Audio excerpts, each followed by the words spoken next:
बदलता भारत न सिर्फ आधुनिकतम विज्ञान को बखूबी अपनाकर निरंतर बदलाव की दिशा में बढ़ रहा है, बल्कि इस देश ने अपनी पुरानी धरोहरों को सहेज और संवार कर एक सुनहरे भविष्य की तरफ कदम बढ़ाए हैं। खेल के मैदान से लेकर चंद्रयान तक भारत ने जीत का परचम लहराया है और इस कड़ी में जनमानस के समग्र स्वास्थ्य को बेहतर बनाने में देश की पुरातन आयुष चिकित्सा पद्धतियां जैसे आयुर्वेद, योग, नेचुरोपैथी, यूनानी, सिद्धा, सोवा रिगपा और होम्योपैथी महत्वपूर्ण योगदान दे रही हैं। भारत सरकार के आयुष मंत्रालय ने वर्ष 2014 में नेशनल आयुष मिशन की नींव रखी, जिसका क्रियान्वयन राज्य एवं केंद्र शासित प्रदेशों के माध्यम से आयुष चिकित्सा पद्धतियों के सतत प्रचार, प्रसार एवं विकास के लिए किया जा रहा है। इस मिशन के अंतर्गत राज्य एवं केंद्र शासित प्रदेशों को विभिन्न गतिविधियों जैसे आयुष हॉस्पिटल और डिस्पेंसरीज की स्थापना, शैक्षिक संस्थानों का इंफ्रास्ट्रक्चर सुदृढ़ करना, प्राथमिक स्वास्थ्य केंद्र, सामुदायिक स्वास्थ्य केंद्र और जिला अस्पतालों में आयुष यूनिट की सह स्थापना, आयुष औषधियों की उपलब्धता सुनिश्चित करना इत्यादि के लिए सहयोग प्रदान किया जा रहा है, जिससे कि जनमानस को आयुष चिकित्सा सुविधाओं का ठीक तरह से लाभ मिल सके। इन मुख्य गतिविधियों के अतिरिक्त राज्य एवं केंद्र शासित प्रदेश फ्लेक्सी पूल के अंतर्गत कोई भी आरोग्य नौका, टेलीमेडिसिन, IEC तथा अपनी प्राथमिकता के आधार पर अन्य क्रियाकलापों के लिए सहयोग ले सकते हैं। आयुष मंत्रालय राज्यों और केंद्र शासित प्रदेशों के योग्य एवं सक्षम अधिकारियों को central programme management unit, state व डिस्ट्रिक्ट प्रोग्राम मैनेजमेंट यूनिट के अभूतपूर्व सहयोग से नेशनल आयुष मिशन को प्रभावशाली तरीके से सफलता के मार्ग पर ले जाने के लिए निरंतर प्रयास कर रहा है। हर स्तर पर इसके स्पष्ट परिणाम भी दिख रहे हैं। आयुष मंत्रालय ने 2019-20 में समग्र स्वास्थ्य की परिकल्पना को ध्यान में रखते हुए आयुष डिस्पेंसरीज और सब हेल्थ सेंटर्स को अपग्रेड करके 12,500 Ayush health and wellness centres को चरणबद्ध तरीके से 2023-24 तक स्थापित करने का बीड़ा उठाया। इस समय 12,000 से अधिक Ayush health and wellness centres लोगों की सेवा में कार्यरत हैं। साथियों, जब हम देश में 1.5 lakh health and wellness centre खोल रहे हैं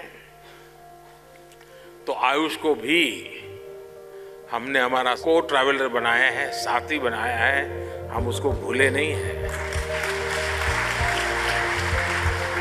अब इन्हें आयुष्मान आरोग्य मंदिर आयुष के नाम से जाना जाता है।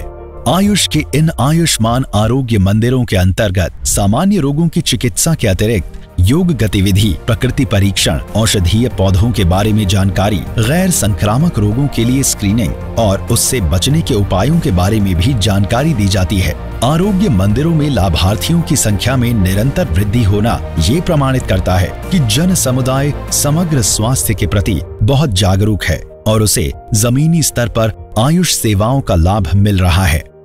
वर्ष 2014-15 में नेशनल आयुष मिशन को लगभग 78 करोड़ रुपए का बजट आवंटित हुआ था, जो वर्ष 2024 से 25 में बढ़कर 1200 करोड़ रुपए हो चुका है। यह इस बात को प्रमाणित करता है कि राज्य व केंद्र शासित प्रदेशों में आयुष चिकित्सा पद्धति के प्रति लोगों का विश्वास बढ़ रहा है।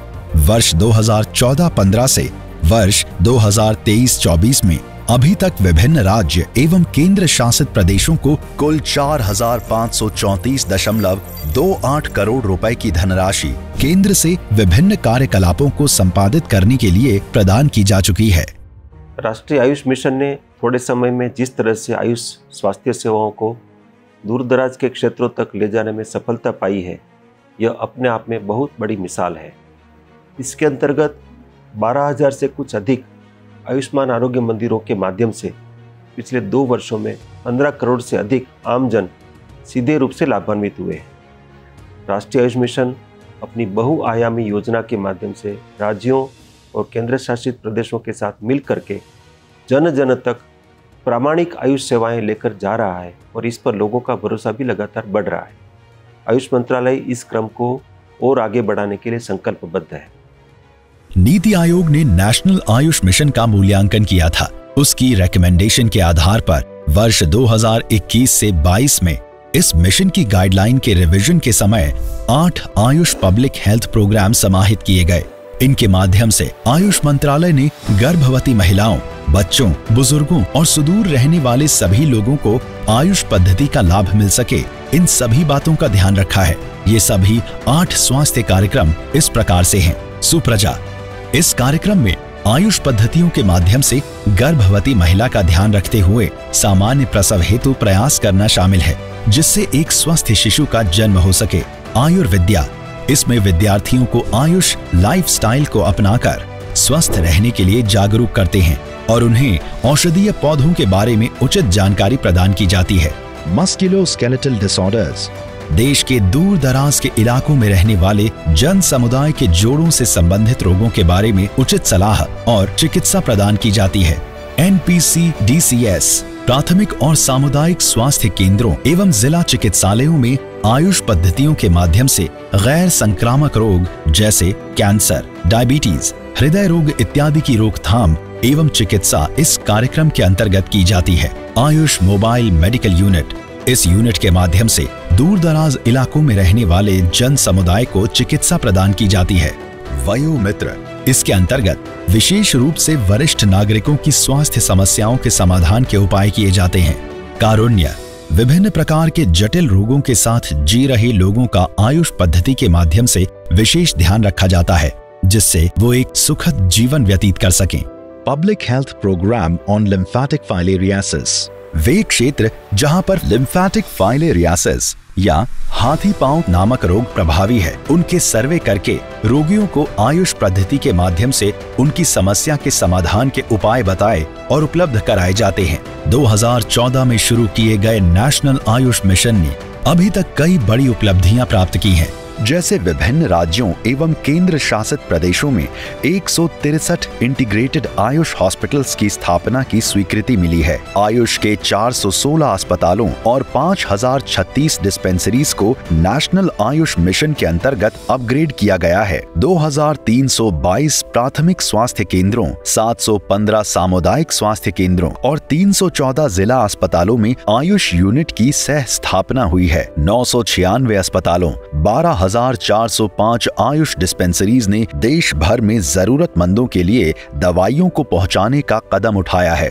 कुल 84 अंडर ग्रेजुएट और 35 पोस्ट ग्रेजुएट आयुष शैक्षिक संस्थानों को इंफ्रास्ट्रक्चर अपग्रेड करने और लाइब्रेरी निर्माण के लिए स्वीकृति मिली है। नेशनल आयुष मिशन ने राज्य एवं केंद्र शासित प्रदेशों के माध्यम से कोविड की रोकथाम के लिए भी अभूतपूर्व प्रयास किए थे, जिसमें मुख्य रूप से आयुष क्वाथ, आयुष 64, आयुष दवाइयों की किट, प्रिवेंटिव मेडिसिन, होम्योपैथिक दवाइयों का वितरण करना शामिल है। लोगों को कोविड-19 के दौरान इन प्रयासों से बड़ी सहायता मिली थी। मैं आपके माध्यम से सेंट्रल टीम के साथ साथ नेशनल आयुष मिशन में जुड़े हुए सारे स्टेट एंड यूटी के mission directors, district Ayush officers, PMU और CHO जो ग्राउंड पर काम कर रहे हैं, उनको धन्यवाद देना चाहूँगी, जिसकी वजह से नेशनल आयुष मिशन आज इस मुकाम पर पहुंचा है और आगे और सफलता प्राप्त करेगा। Thank you. आयुष मंत्रालय समय समय पर विभिन्न राज्य एवं केंद्र शासित प्रदेशों के साथ क्षेत्रवार समीक्षा बैठक करता रहता है, जिसमें आयुष मंत्रालय के वरिष्ठ पदाधिकारी अपनी प्रोग्राम मैनेजमेंट टीम तथा राज्यों एवं केंद्र शासित प्रदेशों के पदाधिकारी अपनी प्रोग्राम मैनेजमेंट टीम के साथ बैठकर बात करते हैं। इसमें मिशन को बेहतर तरीके से चलाने के लिए विचार विमर्श किया जाता है। वर्ष 2023 में नेशनल आयुष मिशन का कॉन्क्लेव आयोजित किया गया, जिसमें हर राज्यों में मंत्रियों के साथ आयुष से जुड़ी सारी गतिविधियों पर विचार विमर्श किया गया। आयुष मंत्रालय फील्ड विजिट के द्वारा जन समुदाय तक पहुंचने वाली आयुष की स्वास्थ्य सुविधाओं का भी मूल्यांकन करता रहता है। इसके अतिरिक्त वित्त मंत्रालय द्वारा समय समय पर जारी की गई दिशा निर्देशों की ट्रेनिंग भी दी जाती है। अस्पतालों के मानकीकरण को मजबूती देने में NABH की महत्वपूर्ण भूमिका है। इस राष्ट्रीय अस्पताल मानकीकरण बोर्ड के साथ नेशनल आयुष मिशन ने MOU किया है। इस MOU का उद्देश्य ये है, आयुष्मान आरोग्य मंदिरों और इंटीग्रेटेड आयुष अस्पतालों में एक समान स्तर की सुविधाएं सुनिश्चित हो सकें। Indian public health standards IPHS अर्थात भारतीय सार्वजनिक स्वास्थ्य मानक मंत्रालय ने आयुष के लिए IPHS की शुरुआत की है, जो सार्वजनिक स्वास्थ्य प्रणाली में गुणवत्तापूर्ण स्वास्थ्य देखभाल वितरण और सकारात्मक परिणाम प्राप्त करने में एक महत्वपूर्ण उपकरण के रूप में काम करेंगे। ये मानक प्रभावी दावा प्रबंधन, क्षमता निर्माण, मानव संसाधन और बुनियादी सुविधाओं के माध्यम से गुणवत्ता आश्वासन और दवाओं की उपलब्धता पर ध्यान केंद्रित करते हुए स्वास्थ्य देखभाल सेवा वितरण के इष्टतम मानकों को बनाए रखते हुए आयुष सुविधाएं स्थापित करने के लिए राज्य एवं केंद्र शासित प्रदेश का मार्गदर्शन करेंगे। आयुष मंत्रालय का नेशनल आयुष मिशन स्वास्थ्य निरोगी भारत के निर्माण के लिए समर्पित होकर राष्ट्र सेवा में ऐसे ही कार्यरत रहेगा। आम जनता के लिए स्वस्थ बने रहने के अनुभव को सरल, सुखद बनाता रहेगा और हर वर्ग, हर उम्र के लिए खुशहाली बढ़ाता चलेगा।